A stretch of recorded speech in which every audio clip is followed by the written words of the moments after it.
मला सांगणारे लंबोदर पिंड घडला कसा शाहीर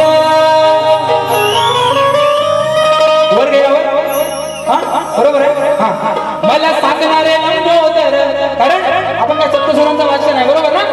येतं तेवढं म्हणतो पुढे होतं चला बघा मला सांगणारे लंबोदर पिंड घडला कसा शाहीर दुःख त्याला दाऊ नको कलाकाराचा अंत आता पाहू नको दुःख त्याला दाऊ नको कलाकाराचा अंत आता पाहू नको